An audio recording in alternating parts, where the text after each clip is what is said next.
Hello dear students, welcome back to organise knowledge channel. और आज की जो वीडियो है उसमें डिस्कस करेंगे वर्कशीट नंबर 24 फॉर क्लास 8 सामाजिक विज्ञान इतिहास की बच्चों ये वर्कशीट है जो आपके लिए 22 अक्टूबर 2021 के लिए शेड्यूल की गई है। आज की जो वर्कशीट है उसमें हम पार्ट 5 कंटिन्यू करेंगे, जब जनता बगावत करती है 1857 व उसके बाद। अब इस वर्कशीट में हम बात करेंगे कि विद्रोह के जो बाद के साल थे उनमें क्या परिवर्तन आया। हमने वर्कशीट में पिछली वर्कशीट में पढ़ा था कि 1857 का विद्रोह जो है वो पूरी तरह से सक्सेसफुल नहीं रहा, लेकिन हम उसको पूरी तरह से फेलियर भी नहीं कह सकते क्योंकि उसके कुछ परिणाम ऐसे थे जो परिणाम दूरगामी रहे, जिससे बहुत ज़्यादा परिवर्तन एक तरह से लोगों के जीवन में आया। वर्कशीट शुरू करने से पहले प्लीज़ चैनल को सब्सक्राइब कर दीजिए, बेल आइकन को प्रेस कर लो ताकि आपको आने वाली वीडियोस की नोटिफिकेशन वो समय से मिल जाए। Let's start. विद्रोह के बाद के सालों में क्या हुआ। अंग्रेज़ों ने 1859 के आखिर तक देश पर दोबारा नियंत्रण पा लिया था, लेकिन अब वे पहले वाली नीतियों के सहारे शासन नहीं चला सकते थे। ठीक है, अब उनको पता चल चुका था कि लोगों में विद्रोह की भावना जागृत हो चुकी है और उनकी अब जो नीतियां हैं वो नीतियां उनकी जो है उनको सत्ता को कायम रखने में कामयाब नहीं रहेंगी। इसलिए उन्होंने नीतियों का परिवर्तन जो है वो करना उचित समझा। अंग्रेजों ने जो अहम बदलाव किए वो बदलाव क्या थे। ब्रिटिश संसद के 1858 के नए कानून के द्वारा ईस्ट इंडिया कंपनी के सारे अधिकार ब्रिटिश साम्राज्य के हाथ में सौंप दिए। तो ब्रिटिश संसद के जो है 1858 में एक नया कानून पास हुआ, जिसमें क्या हुआ कि जो ईस्ट इंडिया कंपनी अब तक जो इंडिया है भारत पर जो राज करती थी, अब वो सारे के सारे अधिकार ब्रिटिश जो साम्राज्य था वहाँ पर उनके हाथों में सौंप दिए गए। ब्रिटिश मंत्रिमंडल के एक सदस्य को भारत मंत्री के रूप में नियुक्त किया गया, यानी अब जो बागडोर थी वो ब्रिटिश साम्राज्य के हाथों में चली गई और ब्रिटिश मंत्रिमंडल के एक सदस्य को भारत के मंत्री के रूप में नियुक्त कर दिया गया। उसे भारत के शासन से संबंधित मामलों को संभालने का जिम्मा सौंपा गया। उसे सलाह देने के लिए एक परिषद का गठन किया गया जिसे इंडिया काउंसिल के कहा जाता था। ठीक है, तो यानी उसके सलाहकार जो थे, जो टीम थी पूरी, उसको क्या कहा जाता था, इंडिया काउंसिल। भारत के गवर्नर जनरल को वायसराय का ओहदा दिया गया। तो जो भारत का गवर्नर जनरल था अब उसको जो है क्या कहा गया, वायसराय कहा गया। इस प्रकार उसे इंग्लैंड के राजा या रानी का निजी प्रतिनिधि घोषित कर दिया गया। जो वायसराय था वो अब इंग्लैंड का जो भी राजा या रानी था उसका वो क्या होगा, निजी प्रतिनिधि होगा, यानी वो एक तरह से उनको रिप्रेजेंट करेगा। जैसे इंग्लैंड में राजा या रानी जो है उसके पास सुप्रीम पावर है, उसी प्रकार अब इंडिया में वायसराय के पास जो है वो सुप्रीम पावर हो जाएगी। फलस्वरूप अंग्रेजी सरकार ने अंग्रेज अधिकृत भारत के शासन की जिम्मेवारी सीधे अपने हाथों में ले ली। देश के सभी शासकों को भरोसा दिया गया कि भविष्य में कभी भी उनके भूक्षेत्र पर कब्जा नहीं किया जाएगा। यानी ये एक नई पॉलिसी थी उनकी कि अब जितना भी विस्तार हो चुका है वो सफिशिएंट है, लेकिन अब बाकी जो भूखंड बचे हुए हैं, बाकी जो भूभाग बचा हुआ है उसके ऊपर अंग्रेज अब अधिकार आगे नहीं करेंगे। उन्हें अपनी रियासत अपने वंशजों यहाँ तक कि अपने दत्तक पुत्रों को सौंपने की छूट दे दी गई। अब अंग्रेज भी वो जो है थोड़ा डर चुके थे, उन्होंने भारतीयों का रूप वो देख लिया था। उनको डर था कि अगर ज़्यादा सख्ती की गई तो ये लोग जो है हमें यहाँ से भगा देंगे, इसलिए उन्होंने अब कुछ रिलैक्सेशन देनी शुरू कर दी।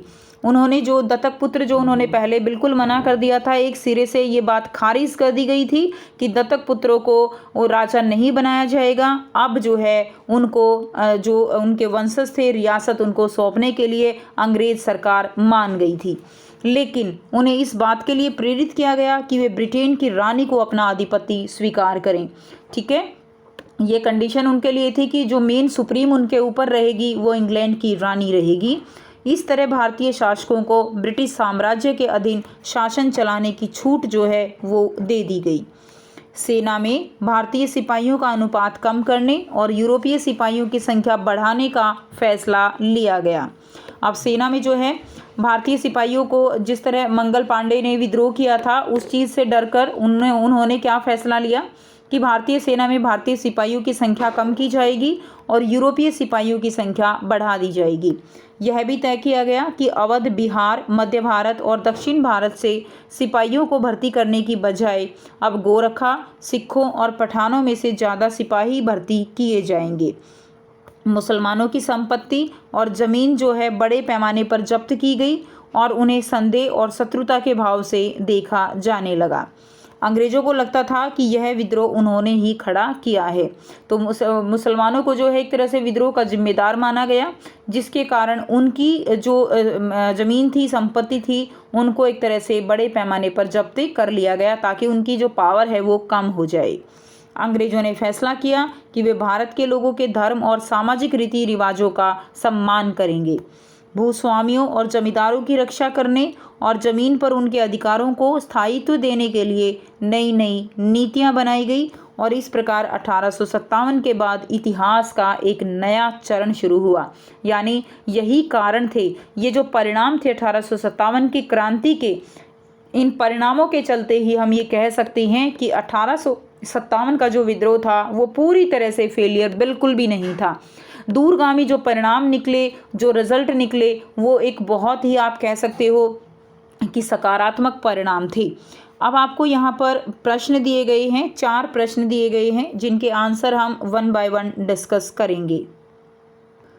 पहला जो प्रश्न है, 1857 के विद्रोह के पश्चात अंग्रेजों ने अपनी शासन व्यवस्था में क्या बदलाव किए? तो देखिए आंसर रहेगा, देश की आज़ादी की पहली क्रांति के बाद ईस्ट इंडिया कंपनी का विलय ब्रिटिश क्राउन के साथ कर दिया गया।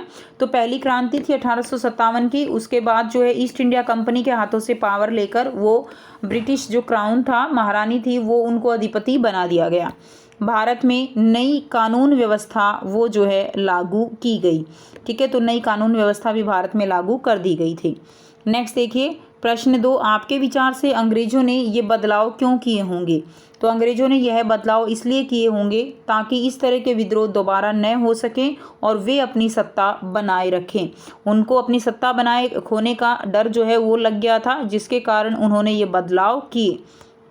प्रश्न 3 है, 1857 के पश्चात सेना में क्या नए बदलाव किए गए? सेना में भारतीय सिपाहियों का अनुपात कम करने और यूरोपीय सिपाहियों की संख्या बढ़ाने का फैसला वो लिया गया। सेकंड, मध्य भारत, अवध, बिहार, दक्षिण भारत से सिपाहियों की भर्ती की बजाय गोरखा, सिखों और पठानों में से ज़्यादा सिपाही भर्ती किए जाएंगे। ऐसा जो है नया बदलाव किया गया था। प्रश्न 4 है, विद्रोह के परिणाम दूरगामी और सभी आयामों को प्रभावित करने वाले थे, टिप्पणी कीजिए। तो जो विद्रोह के परिणाम थे वो दूरगामी और जो भी आयाम थे सभी को प्रभावित करने वाले थे। तो क्या क्या परिणाम थे? पहला है, भारत में जितना अंग्रेजों का राज्य विस्तार है वह पर्याप्त है, इससे ज़्यादा अंग्रेजी राज्य विस्तार नहीं होगा। ठीक है, ये परिणाम जो है दूरगामी था। प्राचीन रीति रिवाज, संपत्ति आदि का संरक्षण किया जाएगा। सभी भारतीयों को निष्पक्ष रूप से कानून का संरक्षण प्राप्त होगा और धार्मिक सहिष्णुता एवं स्वतंत्रता की नीति का पालन किया जाएगा। तो ये जो है कुछ आयाम थे जो एक तरह से आप कह सकते हो कि सकारात्मक जो है उसके परिणाम थे। तो ये थी आपकी आज की एसएसटी की वर्कशीट। आई होप सभी स्टूडेंट्स को ये क्लियर है। कोई भी डाउट है आप पूछ सकते हो। वीडियो अच्छी लगे तो प्लीज़ लाइक कर दीजिए, शेयर कर दीजिए और चैनल को सब्सक्राइब कर लीजिए। So thanks for watching students. मिलते हैं नेक्स्ट वीडियो में नेक्स्ट वर्कशीट के साथ। Take care, bye bye.